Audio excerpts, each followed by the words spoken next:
We'll start with this and kind of work our way back. This is called fairy tale eating disorders. This is a different kind of politics. No food is safe in a fairy tale. A single bite enough to stop your heart or put you into a coma. So who could blame the starving wolf for wanting to eat Little Red, suck the gristle off her skeletal frame, hidden behind her riding hood, the picnic basket a ruse, so the girls won't notice at school, her sharp shoulder blades and sallow skin stretched over toothpick ribs.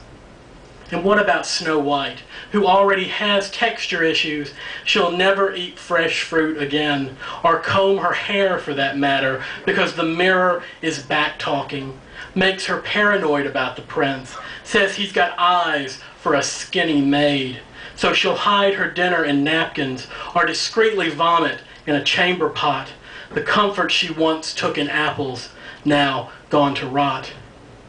Pity the witch in her candy house, luring chubby children into her oven, having them build their own pyre. She's too weak to even cut them up, hopes their flesh will fall off the bone into her swollen mouth.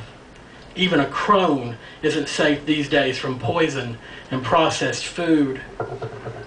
And Cinderella, slenderizing for the ball, working her fingers to the bone, blaming the stepsisters so she can fit into a size 0, ride a garish coach, not be the pumpkin she sees in the mirror that whispers to her at night, calls her 2-ton Tessie, says she'll be alone if her foot cracks the dainty glass slipper.